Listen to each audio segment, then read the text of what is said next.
Hi guys, today we're going to be doing our Monday morning affirmations, the coffee.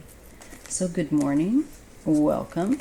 We are continuing our journey through the Buddhism reading cards by Sofan Chan, who created all the beautiful paintings and vibrant colors that you see in this deck that I'm sharing with you each Monday until we complete it, and then we'll go to another one, something else different. Okay, so let's see what we have for this week. Last week we had loving kindness and unconditional love. Let's see what Spirit wants us to work on next. And I wish you good morning, and I hope that you have a beautiful week. So let's see what we get. I'm asking the universe to give us the card that we will need.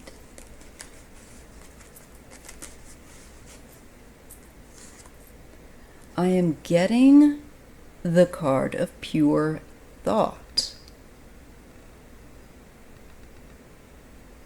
Now, it's number 6. We are shaped by our thoughts. We become what we think. That's why you got to get rid of stinking thinking, as they say. When the mind is pure, joy follows like a shadow that never leaves. Buddha.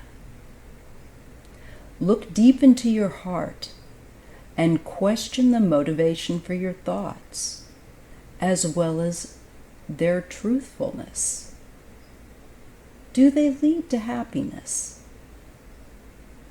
When can you remove your own personal fantasy stories from your thoughts, you will be able to embrace reality simply as it is, and understand that there is a divine purpose to everything that happens to us.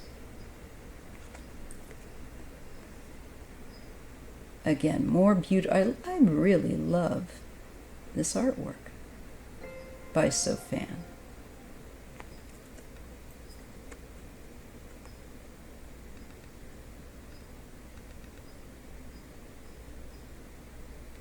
Okay.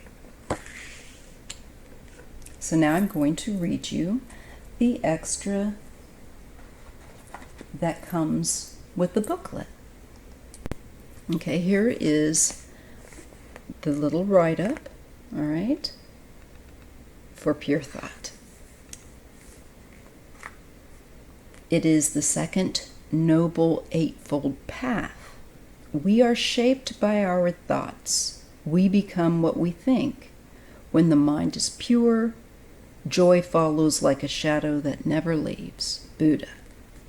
When we are free and living in purity of thought, we will not impose shoulds or should nots onto the world, onto someone else, or onto any situation.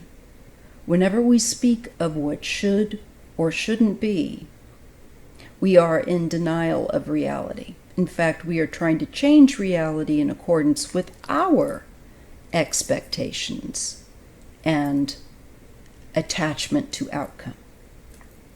When practicing purity of thought, you are asked to investigate your thoughts that don't lead to happiness, and to find out what these motives are with these thoughts. To find out what motivates you to think these thoughts. This practice requires you to look deep into your heart and question your own truthfulness in order to remove your own personal fantasy or denial, this sort of thing.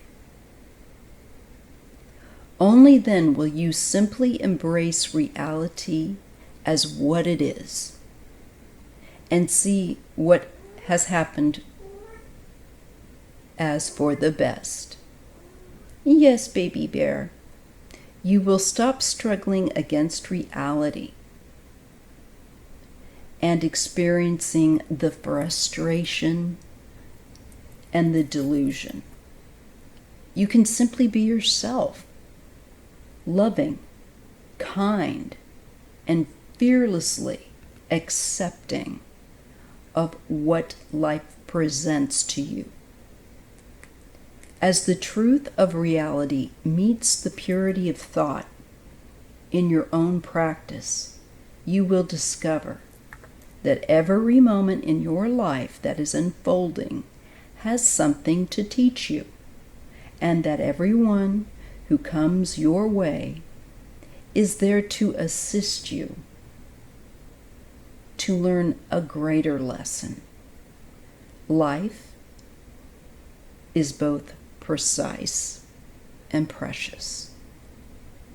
Now, the reflection is when frustration arises, what are you struggling against with yourself or the world or someone else? What are you struggling against with yourself, others, the world? And the action that you need to do is to write a page of who you would be if you were not imposing your own expectations on yourself or others. So this means where you're not imposing your own conditional thinking and criticism that isn't really criticism, it is just tearing down. It's not constructive criticism of yourself. And so you waste your life by just ripping yourself down. So you need to see why you're doing that.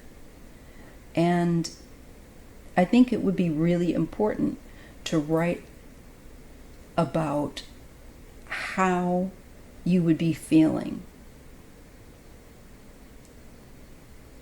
if you were not imposing attachments, outcomes, to outcomes, these expectations, if you were just to be open a little bit more and not say it has to be like this, or, I understand some things, of course, use common sense here, but I think it's really powerful to write a page of who you would be if you weren't imposing your own, I think, criticism, your own, again, expectations on yourself, this conditional type of presence of thought that many of us hold in gear way too much. So think about that. If you weren't imposing these thoughts that are critical and not in a good way, it's just tearing down stuff, negative chit chat. So if you weren't imposing this on yourself or other people, how would you be living? What would be your state of mind? Who would you be if you weren't doing that? Okay? So I hope that this is helpful, and please make sure to thumbs up, to share with like-minded people, and to do this little work, just to write it down. Seriously. There's processing that happens when you're able to do that. And let me know how things are going for you. Again, thank you so much, and I bid you peace, and I'll see you next week.